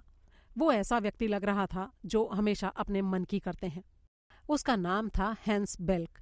अंकल लगातार बोले जा रहे थे और वो चुपचाप सुन रहा था। जब उसे कोई बात पसंद नहीं आती थी तो बस अपना सिर बाएं से दाएं घुमा देता था। सहमत होने पर उसका सिर नीचे से ऊपर की ओर उठता था। इस यात्रा में वो ही हमारा गाइड और हेल्पर था। अंकल और हैंस ने जल्दी ही एक दूसरे को समझ लिया। पैसे की कोई बात नहीं की गई क्योंकि एक कुछ भी लेने को तैयार था और दूसरा कुछ भी देने को। इसलिए उनको एक दूसरे को समझने में जरा भी परेशानी नहीं हुई। हमारे बीच ये तय हुआ था कि हैंस हमें स्नेफल्स पहाड़ के दक्षिण में बसे गांव स्तापी तक लेकर जाएगा। ये गांव यहाँ से 22 मील दूर था। ये बात सुनकर मेरे अंकल बड़े खुश हो गए। उन्होंने अंदाजा लगाया कि हम 2 दिन में वहां पहुंच जाएंगे। लेकिन हैंस ने बताया कि ये मील आइसलैंड की यूनिट में है और असल में इस दूरी को पूरा करने में कम से कम 8 से 10 दिन का टाइम लगेगा। हमारे इस सफर के लिए 4 घोड़ों का इंतजाम किया गया। 2 पर हमारा सामान रखा गया और 1 मेरे और 1 अंकल के लिए था। हैंस ने कहा कि वो पैदल ही यात्रा करता है और सबसे छोटे रास्ते से हमें हमारी मंजिल तक पहुंचा देगा। अंकल ने हैंस से सौदा किया कि हमें जब तक उसकी सेवाओं की ज़रूरत होगी तब तक वो हमारे साथ ही रहेगा। बदले में हमें उसे हर शनिवार की शाम को $3 देने थे और अगर हमने ऐसा नहीं किया तो ये करार रद्द माना जाएगा। अंकल ने उसे जब एडवांस भुगतान देना चाहा तो उसने उसके लिए मना कर दिया। सारी बातें तय होने के बाद हैंस वहां से चला गया। उसके जाने के बाद अंकल ने कहा, ये आदमी बड़ा ही कमाल का है। इसे इस बात का अंदाजा भी नहीं है कि ये कितनी महान खोज का हिस्सा बनने जा रहा है। मैंने हैरानी से पूछा, क्या आप इसे अपने साथ अंदर ले जाने वाले हैं? हाँ, धरती के सेंटर तक, और क्या? अंकल ने बड़े ही आराम से जवाब दिया। हमारी यात्रा शुरू होने में 48 घंटे ही बचे थे। इस बीच हमें अपना सारा सामान बांधकर तैयार करना था। हमने अपने सामान को 4 कैटेगरीज में बांटा। पहला था यंत्र यानी इंस्ट्रूमेंट्स, दूसरा हथियार यानी वेपन्स, तीसरा औजार यानी काम करने के टूल्स, और चौथा था खाना। हमारे पास जो यंत्र थे उनकी लिस्ट इस तरह से थी। पहला, तापमान नापने वाला यंत्र यानी थर्मामीटर। ये 150 डिग्री तक नाप सकता था। ये अलग बात थी कि कहीं अगर इतना तापमान हो गया तो उसे नापने से पहले ही हम पिघल चुके होंगे। दूसरा, वायु दाब मापने वाला यंत्र यानी हवा का प्रेशर नापने वाला। ये मर्क्यूरी का इस्तेमाल करके हवा के प्रेशर को नहीं नापता था। ये दबाव वाली हवा से ये काम करता था। तीसरा, घड़ी। चौथा था 2 दिशा सूचक यंत्र, एक जमीन पर दिशा बताने के लिए और दूसरा जमीन के नीचे की गहराई के लिए। पांचवा था रात में देख सकने वाली दूरबीन यानी नाइट विजन लेंस। छठा था 2 शक्तिशाली टॉर्च जो बैटरी से चलती थी। और सातवां था एकदम लेटेस्ट थ्योरी पर बनी एक वोल्टाइक बैटरी। हथियार के नाम पर हमारे पास 2 पिस्तौलें थीं जिनमें एक बार में 6 गोलियां भरी जा सकती थीं। ये हथियार साथ रखने का कारण मुझे समझ में नहीं आया था। मुझे पूरा यकीन था कि हमारे इस सफ़र के दौरान ना तो हमें कोई खतरनाक जंगली जानवर तंग करने वाले थे और ना ही कोई बर्बर कबीला टाइप के लोग हमारे रास्ते में आने वाले थे। लेकिन अंकल को हथियारों से भी उतना ही लगाव था जितना अपने यंत्रों से था, और इसीलिए वो हमेशा अपने साथ यंत्र और हथियार दोनों रखते थे। हमारे औजारों में 2 खुरपियाँ, 2 रंभे, एक लंबी सीढ़ी, लोहे के खंभे, कुल्हाड़ी, फावड़ा, हथौड़े, कुछ दर्जन पच्चर, लोहे के कुछ नुकीले टुकड़े और बहुत सारी रस्सियाँ थीं। अगर आपको ये लग रहा हो कि इतने से सामान के लिए एक पूरे घोड़े की क्या ज़रूरत थी, तो मैं आपको बता दूं कि हमारी सिर्फ सीढ़ी ही 350 फीट लंबी थी। और आखिर में था हमारी यात्रा का सबसे महत्वपूर्ण सामान यानी हमारा राशन। खाने का सामान हमारे पास इतना था कि हम 6 महीने तक जिंदा रह सकते थे। बस मेरे अंकल ने पानी साथ में नहीं लिया था। उन्होंने खाली बर्तन ले रखे थे और उनका मानना था कि जैसे जैसे हम धरती के सेंटर की तरफ बढ़ते जाएंगे हमें पर्याप्त मात्रा में पानी के स्रोत मिलते जाएंगे। जब मैंने ये शंका जताई कि कहीं हाई टेम्परेचर के कारण अगर हमें पानी नहीं मिला या जो पानी मिला वो पीने लायक ना हुआ तो हम क्या करेंगे, लेकिन अंकल ने मेरी इस बात पर जरा भी ध्यान नहीं दिया। इसके अलावा हमने काफ़ी मात्रा में दवाइयाँ भी ली थी। अंकल ने सारे सामानों की एक लिस्ट भी बना ली थी ताकि अगर भविष्य में कोई खोजी इस अभियान पर जाना चाहे तो उसे मदद मिल सके। इसके अलावा अंकल ने बहुत सारा तंबाकू, विस्फोटक, जलाने के लिए लकड़ियाँ और पैसे भी साथ रखे थे। वो हर तरह की परिस्थितियों के लिए पूरी तरह तैयार थे। इस सारे सामान को अरेंज करने में हमें पूरा दिन लग गया। रात हमने शहर के कुछ जाने माने लोगों के साथ दावत में गुजारी। हमारी तैयारियां बिल्कुल पूरी हो चुकी थीं और अगला दिन आराम करने का दिन था। हमारे मेज़बान ने अंकल को आइसलैंड का एक नक्शा दिया जो किसी भी खोजी के लिए सबसे ज़्यादा इम्पॉर्टेंट दस्तावेज होता है। वो पूरा दिन हमने अपने मेज़बान मिस्टर फ्रेडरिक्सन के साथ गुजारा। रात को मैं सोने की कोशिश करता रहा, लेकिन खिड़की के बाहर से आती घोड़ों की आवाज़ ने मुझे सोने नहीं दिया। सुबह 5 बजे जब मैं उठा तब तक हमारा हेल्पर मिस्टर हैंस आ चुका था और घोड़ों पर सामान लाद रहा था। वो अपना काम बहुत ही शांति से और बिना किसी शोर शराबे के कर रहा था।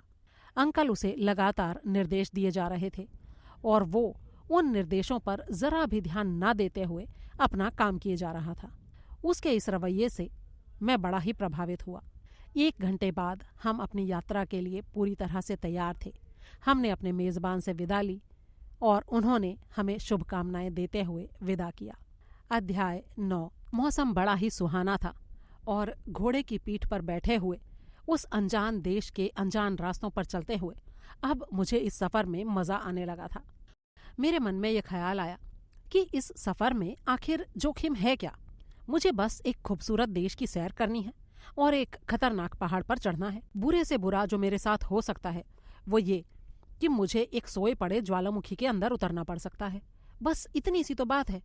उस अर्नसकनुसेम महाराज ने भी तो यही किया होगा। अब हम धरती के सेंटर तक तो जाने से रहे भाई, ये तो पॉसिबल ही नहीं है। उन महान अर्नसकनुसेम जी को कोई वहम वहम हो गया होगा। तो सारी चिंताएं छोड़कर क्यों न मैं इस मजेदार सफर का आनंद लूं। शहर से बाहर निकलते हुए मेरे मन में इसी तरह के विचार आ जा रहे थे। हैंस एक बहुत ही बढ़िया गाइड था। वो आगे एकदम सधे हुए कदमों से चल रहा था। उसके पीछे वो घोड़े थे जिनके ऊपर सामान था, और सबसे पीछे मैं और अंकल अपने छोटे लेकिन काफी ताकतवर घोड़ों पर बैठे हुए आगे बढ़ रहे थे। आइसलैंड यूरोप का सबसे बड़ा आइलैंड है। 30,000 स्क्वायर मील के एरिया में फैले इस आइलैंड की आबादी सिर्फ 70,000 है। अभी फिलहाल हम इसके दक्षिण पश्चिमी भाग में समुद्र के किनारे किनारे चल रहे थे। पूरा रास्ता पथरीला और उबड़ खाबड़ था, लेकिन हमारे घोड़े ऐसे रास्तों पर चलने के आदी थे और बड़ी ही सावधानी से बढ़ रहे थे। अंकल लगातार बोले जा रहे थे, ये घोड़े तो बड़े ही शानदार हैं। बर्फ, तूफान, पत्थर, चट्टाने, इनका रास्ता कुछ भी नहीं रोक सकता। ये बड़े ही बहादुर भी हैं और सावधान और सेफ भी। अपने एक एक कदम सोच समझकर आगे बढ़ाते हैं। मैं दावे के साथ कह सकता हूँ कि अगर हमारे रास्ते में कोई नदी आई, जो कि आएगी ही, तो तुम देखना ये घोड़े बेहिचक उसमें घुस जाएंगे और सही सलामत हमें दूसरे किनारे तक पहुंचा देंगे। अरे वो तो ठीक है अंकल, लेकिन हम हैंस का क्या करेंगे? मैंने पूछा। तुम उसकी चिंता मत करो हैरी, वो जैसे छोटे छोटे कदमों से चल रहा है उसे बिल्कुल थकान नहीं होने वाली है। वैसे भी अगर उसे थकान की परवाह होती तो वो घोड़े पर बैठा होता। यूं ही करीब 2 घंटे तक चलने के बाद हम एक छोटे से कस्बे में पहुंचे जिसका नाम था ऑल्क्रिकजा। वहां पर हम 1.5 घंटा रुके और हमने नाश्ता किया। इस बीच अंकल ने हैंस से कई सवाल किए जिनका उत्तर उसने बस हाँ या ना में दिया। जब हमने उससे ये जानना चाहा कि हम रात कहाँ गुजारने वाले हैं तो उसने बस एक ही शब्द कहा, गरदार। मैंने तुरंत नक्शे में गरदार को खोजना शुरू किया। बहुत गौर से देखने पर मुझे रेक्जाविक से 4 मील की दूरी पर वो नजर आया। कुछ घंटे चलने के बाद हमने फिर से घोड़ों को आराम दिया। शाम को 4 बजे हम एक नदी के किनारे पहुंचे। ये नदी करीब आधा मील चौड़ी थी और उसी के दूसरे किनारे पर वो गरदार नाम की जगह थी जहां हमें रात को रुकना था। उस उफनती नदी को मैं किसी भी कीमत पर घोड़े पर सवार होकर पार नहीं करना चाहता था। लेकिन मेरे अंकल के पास सोचने का वक्त ही कहाँ था। उन्होंने घोड़े को एड़ मारी और उसे लेकर नदी की तरफ दौड़ पड़े। घोड़ा नदी के किनारे तक गया और फिर पलटकर वापस आ गया। लेकिन अंकल ने भी हार नहीं मानी। उन्होंने उस पर चाबुक बरसाने और उसे ललकारना शुरू कर दिया। घोड़ा भी अड़ गया था। वो किसी भी कीमत पर नदी में उतरने को तैयार नहीं था। आखिरकार उसने अपने आगे के दोनों पैरों को हवा में लहराया और अगले ही पल मेरे अंकल जमीन पर लौटते नजर आए। कैसा जंगली जानवर है, वाहियात कहीं का। उसे कोसते हुए अंकल अपने कपड़े झाड़ते हुए उठ खड़े हुए। हैंस ने उनके कंधे थपथपाए और दाईं तरफ इशारा किया। वहां पर एक नाव खड़ी हुई थी। अंकल ने हैंस के ऊपर खींच निकालते हुए कहा, हमें नाव से जाना था तो पहले क्यों नहीं बोला? हैंस ने कोई जवाब नहीं दिया। हमने शाम 6 बजे तक इंतजार किया। जब समुद्र में ज्वार आया और उससे नदी की लहरें बढ़ने लगीं, तब हमने नाव से अपनी यात्रा शुरू की और सिर्फ आधे घंटे बाद ही हम अपनी मंजिल पर पहुंच गए थे। अध्याय 10। जून और जुलाई के महीने में धरती के इस भाग में सूरज डूबता ही नहीं है। इस वक्त हालांकि रात हो चुकी थी, लेकिन फिर भी अंधेरा नहीं था। हाँ, टेम्परेचर मेरे अंदाजे से कहीं ज्यादा कम था। हमारे पास खाना तो था, लेकिन सिर छुपाने की जगह नहीं थी। हमारे गाइड ने ये सारा इंतजाम भी कर रखा था। उसने हमारे लिए एक कॉटेज का इंतजाम किया हुआ था। ये कोई बहुत बड़ा और शानदार घर तो नहीं था, लेकिन उसके मालिक ने हमारा ऐसा स्वागत किया कि हम अपने आप को किसी राजा महाराजा की तरह समझने लगे। उस घर में 4 कमरे थे। एक किचन, एक काम करने की जगह जहां बुनाई का काम होता था, एक पूरी फैमिली का सोने का कमरा और एक मेहमानों के लिए बनाया गया कमरा। हम जिस कमरे में गए वो बहुत ही खूबसूरत और हवादार था। कमरे के बीचों बीच एक बड़ा सा गद्देदार पलंग बिछा हुआ था। इस सफर में हमें इतना आरामदायक घर मिलेगा, इसकी तो मैंने कल्पना भी नहीं की थी। वहां पर बस एक ही बात की परेशानी थी। पूरे घर में सूखती हुई मछलियों, मांस और जले हुए दूध की स्मेल आ रही थी जो मेरी बर्दाश्त के बाहर थी। जब हम हाथ मुंह धोकर और कपड़े बदलकर तैयार हुए तो हमारे होस्ट ने हमें किचन में बुला लिया। उस कमरे के बीचों बीच आग जल रही थी जिसकी गर्माहट उस ठंड में सुकून दे रही थी। वहीं एक तरफ खाना भी बन रहा था। हमारे मेज़बान ने हमें भी बैठने की जगह दी और फिर हमें अपनी पत्नी से भी मिलवाया। उन लोगों के 19 बच्चे थे, छोटे से बड़े, हर उम्र और हर साइज के। जब तक हम कुछ समझते वो सारे बच्चे हमारी पीठ, कंधों और गोदियों में झूलने लगे थे। बच्चों के साथ हमारा ये मेल मिलाप तब तक चला जब तक खाना तैयार होता रहा। खाना तैयार होने पर मिस्टर हैंस को बुलाया गया जो अस्तबल में घोड़ों के खाने पीने का इंतजाम कर रहे थे। मिस्टर हैंस इस परिवार को जानते थे। वो बड़ी ही गर्मजोशी से बच्चों से मिले और हमारे साथ खाने के लिए बैठ गए। खाना समाप्त करके सब अपने अपने कमरों में सोने चले गए। अगले दिन सुबह 5 बजे हमने अपने मेज़बान से विदा ली। अंकल ने उनको कुछ पैसे दिए जिनको उन्होंने बड़ी ही मुश्किल से स्वीकार किया। इसके बाद हैंस ने आगे का सफ़र शुरू करने का इशारा किया।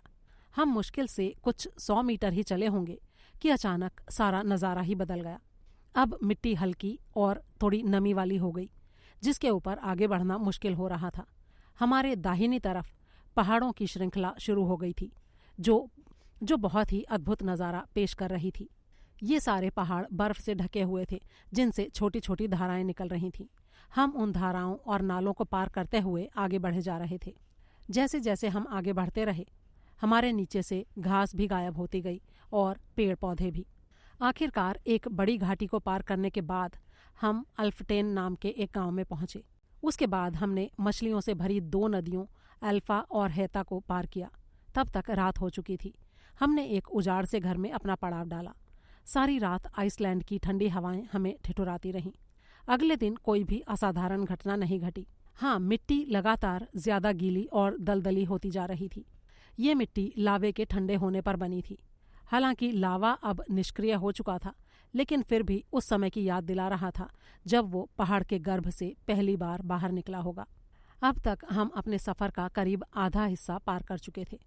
लगातार आगे बढ़ते हुए हमें तरह तरह के पहाड़ और उनके बीच में कहीं कहीं पर बने गर्म पानी के सोते भी नजर आने लगे। हमारे घोड़ों ने भी अब थोड़ी स्पीड पकड़ ली थी। धीरे धीरे हमारी मंजिल करीब आने लगी और शनिवार 20 जून की शाम को 6 बजे हम समुद्र के किनारे बसे एक गांव बुदेर पहुंचे। वहां पर हमारे गाइड ने अपना मेहनताना मांगा। अंकल ने तुरंत ही उसका भुगतान कर दिया। उस गांव में हम मिस्टर हैंस के घर में ही रुके। वहां हम उनके परिवार से मिले जिन्होंने दिल खोलकर हमारा स्वागत किया। उसके अगले दिन रविवार था। उस दिन भी हमारा सफ़र जारी रहा और लगातार 4 घंटे की यात्रा करने के बाद हम स्तापी पहुंच गए। इस पूरे सफ़र के दौरान अंकल की नज़रें लगातार स्नेफल्स की पहाड़ियों पर ही जमी हुई थीं, जैसे वे उनसे कह रहे हों, मुझे तुम्हें जीतना ही है। अध्याय 11। स्तापी 30 घरों वाला एक छोटा सा गांव था जो ठंडे हो चुके लावे की मिट्टी पर बसा था। ये हमारे सफ़र का आखिरी पड़ाव था। मिस्टर हैंस हमें यहाँ तक जिस तरह से बिना किसी कठिनाई के और एकदम सुरक्षित ले आए थे, उससे मुझे खुशी थी कि आगे के सफ़र पर भी वो हमारे साथ रहने वाले हैं। हम एक छोटे से घर के बाहर रुके। ये घर बाकी घरों से थोड़ा छोटा था और आरामदायक भी नहीं लग रहा था। इसका मालिक एक लोहार था जो घर के बगल में एक घोड़े के पैर में नाल ठोक रहा था। उसका नाम था रेक्टर। हैंस ने उसे हमारे बारे में बताया और हमारे वहाँ आने का मकसद भी। रेक्टर ने हमारा अभिवादन किया और घर के अंदर किसी को आवाज़ दी। एक विशालकाय औरत बाहर निकल कर आई जिसकी लंबाई करीब 6 फीट रही होगी। वो बड़े ही बेमन से हमें अंदर ले गई।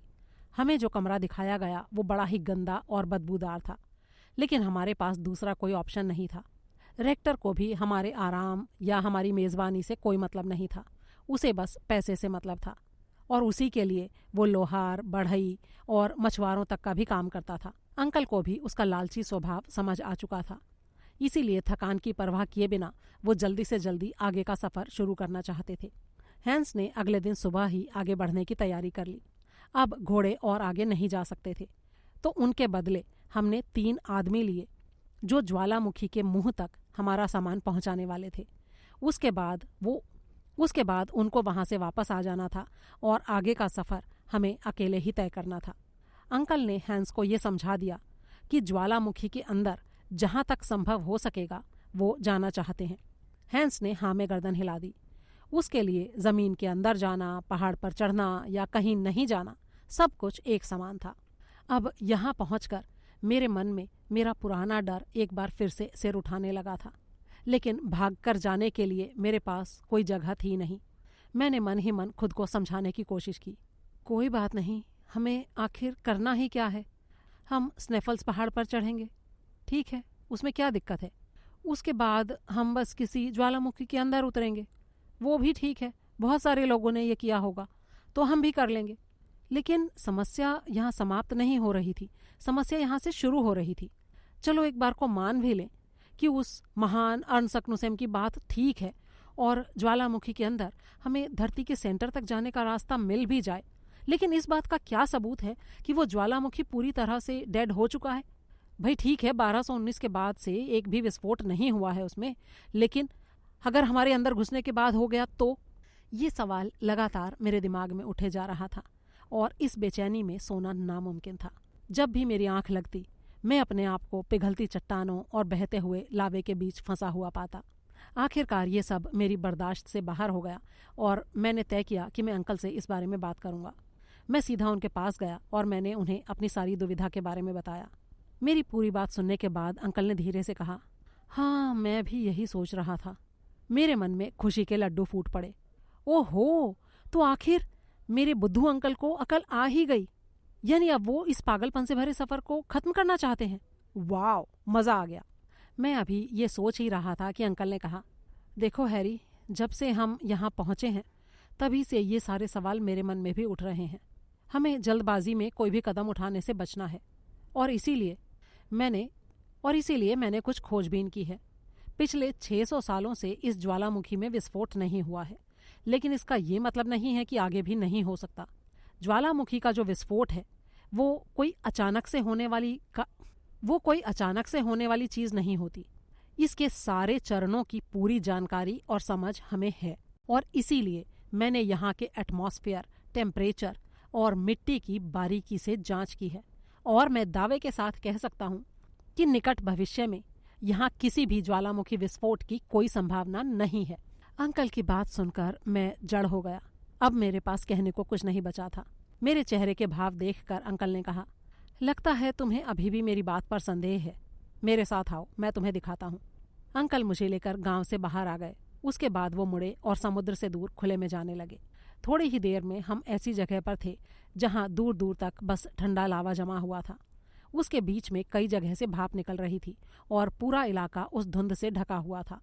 ये भाप जमीन के नीचे बने पानी के स्रोतों से उठ रही थी, जो अंदर की गर्मी के कारण पानी को भाप में बदल रहा था। ये इस बात का सबूत था कि उस जगह पर अंदर अभी भी गर्मी मौजूद है। क्या तुम्हें ये भाप दिख रही है हैरी? जी हाँ। तो सुनो, जब तक ये भाप निकलती रहेगी तब तक ज्वालामुखी शांत रहेगा। जी, मैं समझा नहीं। बस इतना जान लो मेरे बच्चे कि ज्वालामुखी फटने से पहले इस तरह के सारे छेद जिनमें से ये भाप निकल रही है वो बंद हो जाते हैं। लेकिन अंकल। बस हैरी, जब साइंस हमें कुछ बताए तो हमें सिर्फ उसी की बात सुननी चाहिए, समझे? मैं भारी मन से वापस आ गया। अंकल ने विज्ञान के दम पर मुझे हरा दिया था। अब बस एक ही उम्मीद थी कि जब हम ज्वालामुखी के अंदर जाएं तो अंदर जाने का कोई रास्ता ही ना मिले। अगले दिन 23 जून को हैंस गांव के बाहर 3 लोगों के साथ हमारा इंतजार कर रहा था। उन्होंने हमारा राशन, सारे उपकरण और हथियार ले रखे थे। 2 मजबूत लोहे की छड़ियाँ, 2 बंदूकें और 2 बैग हमारे लिए रखे हुए थे। हैंस ने सावधानी बरतते हुए हमारे सामान में पानी के थैले भी रख दिए थे। ये पानी करीब 8 दिनों के लिए काफ़ी था। हम सुबह 9 बजे तक तैयार हो गए और हमने पाया कि रेक्टर और उसकी पत्नी हमें विदा देने के लिए खड़े थे। जब हम चलने लगे तो उन्होंने विदाई के साथ खर्चों की एक स्लिप भी हमें पकड़ा दी। वो इतने बड़े ठग थे कि उन्होंने टॉयलेट तक के पैसे उसमें जोड़ रखे थे, जबकि वैसा गंदा, बदबूदार और भयानक टॉयलेट मैंने अपनी जिंदगी में कभी नहीं देखा था। उन्होंने दिन दहाड़े हमें लूटा था। अंकल ने बिना किसी सौदेबाजी के चुपचाप उनको पैसे दे दिए। हैंस ने आगे चलने का संकेत किया और हम उस गांव से बाहर निकल गए। अध्याय 12। हमारे इस एडवेंचर का पहला चरण 5000 फुट ऊंचा ज्वालामुखी था। स्नेफल्स इस आइलैंड के अनगिनत ज्वालामुखियों का आखिरी सिरा है। इसकी सबसे बड़ी खासियत है इसकी 2 चोटियां। हम जहां खड़े थे वहां से उन दोनों चोटियों को देख पाना मुश्किल था। हमें तो बस नीले आकाश में सफ़ेद बर्फ का गुंबद ही दिखाई दे रहा था। हम लोग एक सीधी रेखा में आगे बढ़ने लगे। सबसे आगे हैंस सधे हुए कदमों से चलता हुआ हमारा नेतृत्व कर रहा था। उस संकरी घाटी में 2 लोग एक साथ नहीं चल सकते थे, इसलिए आपस में बातें करने का कोई सवाल ही नहीं था। और इसी खामोशी की वजह से ही हम उस जगह की खूबसूरती को आराम से निहार पा रहे थे। प्रोफेसर हार्डविक का भतीजा होने के नाते मेरे अंदर भी उस जगह की बनावट का परीक्षण करने के लिए सैंपल्स इकट्ठे करने की ललक अब पैदा हो गई थी। उस जगह की बनावट ये बता रही थी कि ये आइलैंड हाल ही में समुद्र के नीचे से निकला है और अभी भी अपनी जगह बना रहा है। अगर ये बात सही थी तो इस जगह के जन्म के पीछे बस एक ही कारण हो सकता था, जमीन के भीतर की गर्मी को बाहर निकालना। मेरे लिए ये एक अच्छी खबर थी, क्योंकि अगर ऐसा होता तो चाहे साइंस कितनी भी दलीलें दें या महान अर्नसक्नुसेम कुछ भी कहें, हमारी इस यात्रा का कोई नतीजा नहीं निकलने वाला था। हम धरती से निकल रही उस गर्मी और धुएं को पार नहीं कर सकते थे। लेकिन जो भी हो, ये सब तो बाद में तय होना था। फिलहाल हमारी यात्रा जारी थी। जैसे जैसे हम आगे बढ़ रहे थे हमारा सफ़र मुश्किल होता जा रहा था। जमीन भुरभुरी और खतरनाक हो रही थी। कई बार हमारे सामने की चट्टान टूट जाती और हम गिरने लगते। हमें एक एक कदम फूंक फूंक कर रखना पड़ रहा था। एक गलत कदम हमारी जान ले सकता था। हैंस बड़े ही शांत भाव से चल रहा था, ठीक उसी तरह से जैसे किसी मैदानी इलाके में चल रहा हो। कभी कभी अगर वो किसी चट्टान के पीछे चला जाता और हमारी नज़रों से ओझल हो जाता तो हमें एक सीटी सुनाई देती जो उसकी मौजूदगी के बारे में हमें बता देती थी। कुछ दूर चलने के बाद वो छोटे छोटे पत्थरों को एक के ऊपर एक रखकर निशान बना देता था, जिससे वापसी में हमें रास्ता ढूंढने में मुश्किल ना हो। उसे तो असल में ये मालूम ही नहीं था कि हम कहाँ जा रहे थे। अभी चाहे ये सारी बातें बेकार की लग रही थीं, लेकिन सावधानी बरतना काफ़ी अच्छी बात थी। न जाने कब किस चीज़ की ज़रूरत पड़ जाए। 3 घंटे तक लगातार चलने के बाद भी हम बस उस पहाड़ की तली तक ही पहुंचे थे। ये इस बात का सूचक था कि अभी हमारी यात्रा कितनी लंबी और खतरनाक होने वाली थी। तभी हैंस ने हमें रुकने का इशारा किया। ये नाश्ता करने का समय था, लेकिन मेरे बेसब्र अंकल को ये बात मंजूर नहीं थी। वो आगे जाना चाहते थे, लेकिन हैंस ने उनकी एक नहीं सुनी और हम अगले 1 घंटे तक वहीं रुके रहे। उसके बाद हमने पहाड़ पर चढ़ना शुरू किया। उसकी बर्फ से ढकी खूबसूरत चोटियां कमाल का दृष्टिभ्रम पैदा कर रही थीं। देखने में जो दूरी बस हाथ भर की लगती थी, उसे पूरा करने में कई घंटे लग जाते थे। इस चढ़ाई के दौरान ही मुझे थकान का असली मतलब पता चला। इस पहाड़ के पत्थर ढीले थे। कई बार तो जरा सा भार पड़ते ही भर कर नीचे गिरने लगते थे। कहीं कहीं चढ़ाई इतनी सीधी थी कि ना चाहते हुए भी हमें उसे घूम कर पार करना पड़ता था। इस पूरी चढ़ाई के दौरान अंकल मेरा पूरा ध्यान रख रहे थे। वो हमेशा मेरे आसपास ही रहते थे और कभी भी मुझे अपनी नज़रों से ओझल नहीं होने देते थे। कई बार तो उन्होंने अपनी मजबूत बाहों के सहारे मुझे ऊपर चढ़ाया। उनका शरीर काफ़ी शक्तिशाली था, जो कभी थकता नहीं था। वो हर कदम सोच समझकर आगे बढ़ाते और सावधानी से ऊपर चढ़ते रहे। मैं जब भी ऊपर देखता तो पहाड़ की चोटी मुझे उतनी ही दूर दिखाई देती जितनी चढ़ाई शुरू करने के समय दिखती थी। अब तो मुझे ऊपर तक पहुंच पाना असंभव सा लगने लगा था। आखिरकार 1 घंटे की थका देने वाली चढ़ाई के बाद हम बर्फ से ढके एक बड़े से मैदान में पहुंच गए। वहां पर हमें सीढ़ियों जैसी एक बनावट मिली जो प्रकृति का ही एक चमत्कार थी।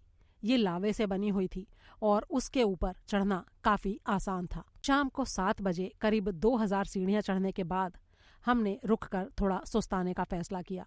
3200 फुट नीचे विशाल महासागर फैला हुआ था और हमारे ऊपर अनंत तक बर्फ ही बर्फ थी। कैसा लाजवाब नज़ारा था ये, शब्दों में उसका वर्णन करना मुश्किल है। अब तक हम लोग काफ़ी थक भी चुके थे और इसीलिए अंकल ने हैंस से वहीं पड़ाव डालने के लिए कहा, लेकिन हैंस ने मना कर दिया। नहीं, हम यहाँ नहीं रुकेंगे, हमें अभी और ऊपर जाना होगा। लेकिन क्यों? अंकल ने पूछा। उधर देखिए सर। उसने नीचे की तरफ इशारा किया और वहाँ देखते ही हमारे होश उड़ गए। नीचे से हवा का एक बड़ा सा बवंडर अपने साथ कंकड़, पत्थर और धूल का गुबार लिए हमारी तरफ ही बढ़ा चला आ रहा था। अगर हम उस बवंडर में फंस जाते तो हमारा तो काम तमाम हो जाना तय था। हैंस चिल्लाया, जल्दी करो। वो हमें उस चट्टान के दूसरी तरफ ले जा रहा था जहां पर हम रुके हुए थे। हम भी अपनी थकान की परवाह ना करते हुए उसके पीछे पीछे भाग लिए। 15 मिनट बाद हम उस चट्टान की ओट में थे। हमने देखा कि हवा का वो बवंडर अपने सामने आने वाली हर चीज को उड़ाए लिए जा रहा था, लेकिन अपने गाइड के अनुभव और सावधानी की वजह से आखिरकार हम सुरक्षित थे। हैंस वहां पर भी रुकना नहीं चाहता था, इसलिए हम और ऊपर चढ़ते रहे। हम और 1500 फीट ऊपर गए, जिसे चढ़ने में हमें 5 घंटे लगे।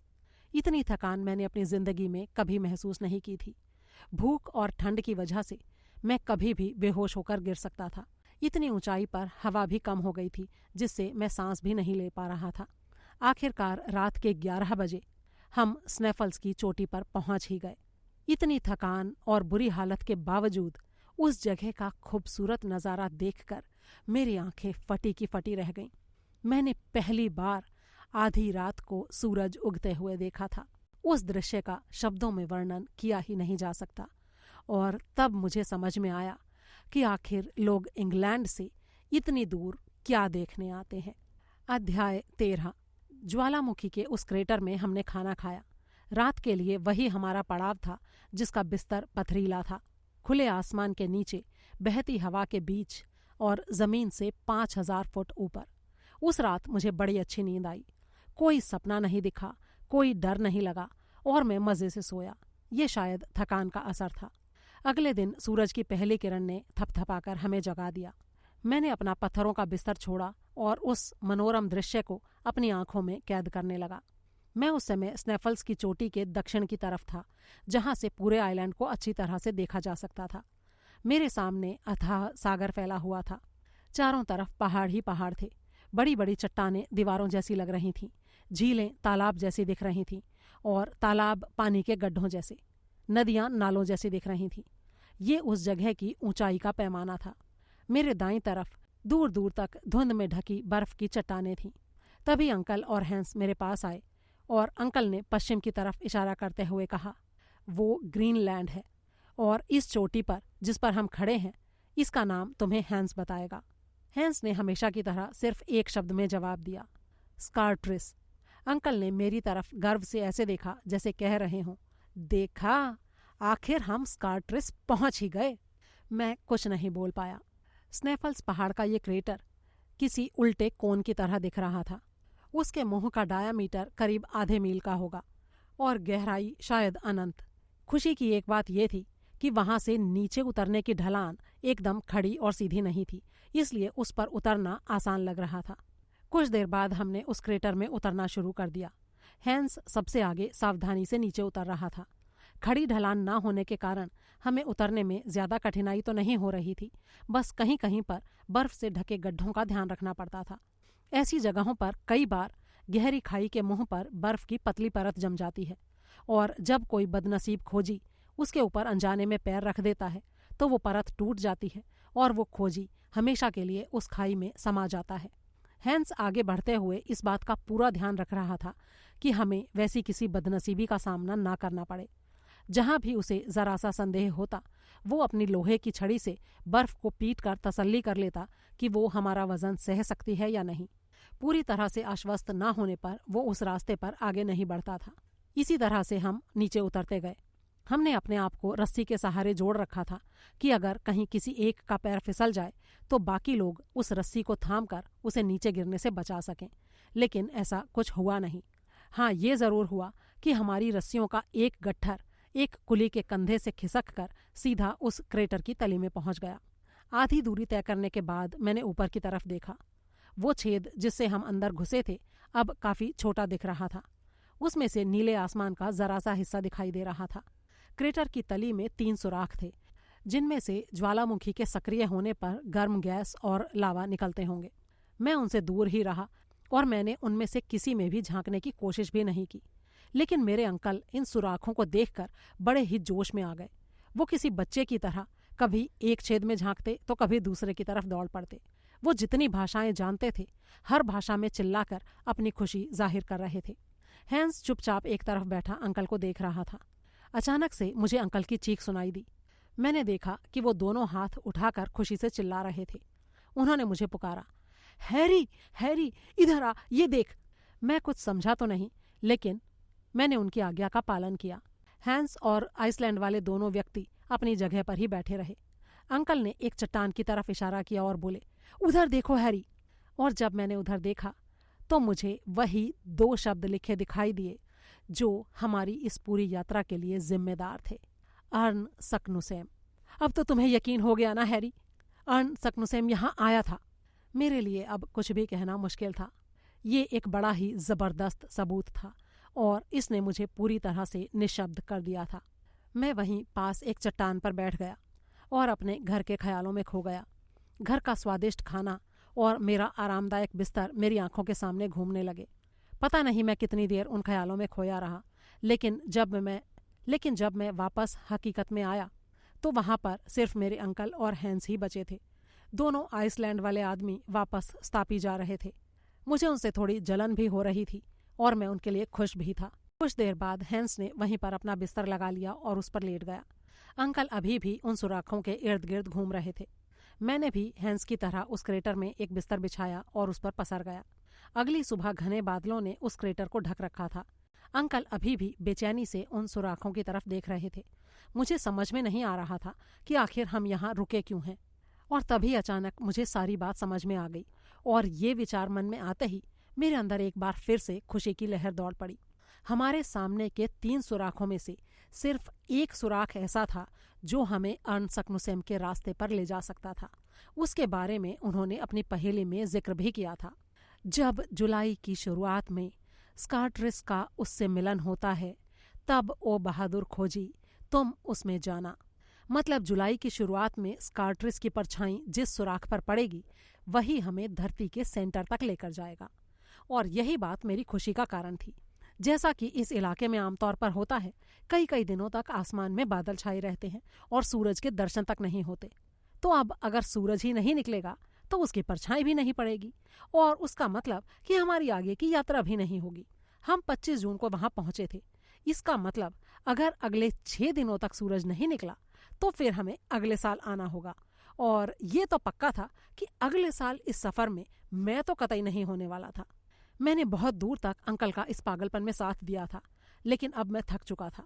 यहाँ पर मेरे अंकल का गुस्सा करना एकदम बेकार था। पूरा दिन यूं ही निकल गया और सूरज के दर्शन ही नहीं हुए। हैंस अपनी जगह से बिल्कुल भी नहीं हिला। वो शायद ये समझने की कोशिश कर रहा था कि हम आखिर करना क्या चाहते हैं। मेरे अंकल भी एक भी शब्द नहीं बोले। वो बस कभी आसमान को तो कभी उन सुराखों को देखते जा रहे थे। 26 तारीख का दिन भी कुछ अलग नहीं था, बल्कि उस दिन तो बारिश भी होने लगी थी। हैंस ने अपने लिए एक झोंपड़ी सी बना ली थी और अब वो उसी में बैठकर मेरे अंकल की हरकतों को देख रहा था। आखिरकार 28 तारीख को जब जून खत्म होने में 2 ही दिन बचे थे तो अचानक तेज हवाएं चलने लगी और उन्होंने बादलों को तितर बितर कर दिया। और फिर सूरज भी निकल आया। हर कण, हर पत्थर, हर चट्टान और हर पहाड़ उसकी चमक से जैसे दमकने लगा। पहाड़ की परछाई जमीन पर दिख रही थी और दिन बीतने के साथ आगे बढ़ रही थी। मेरे अंकल बड़ी ही बेसब्री से उन परछाइयों को खिसकते हुए देख रहे थे। और ठीक 12 बजे जब सूरज आसमान में हमारे सिरों के एकदम ऊपर था, स्कार्ट्रिस की परछाई ठीक बीच वाले सुराख पर पड़ी। अंकल खुशी से झूम उठे। यही है, आगे बढ़ो, यही सुराख हमें धरती के अंदर लेकर जाएगा। मैंने एक ठंडी सांस ली और हैंस की तरफ देखा। मैं देखना चाहता था कि मेरे अंकल की बात सुनकर आखिर उसका क्या रिएक्शन होता है। उसने बस एक शब्द कहा, चलिए। और फिर दिन के 1:13 हुए थे जब हम वहां से जाने के लिए पूरी तरह से तैयार थे।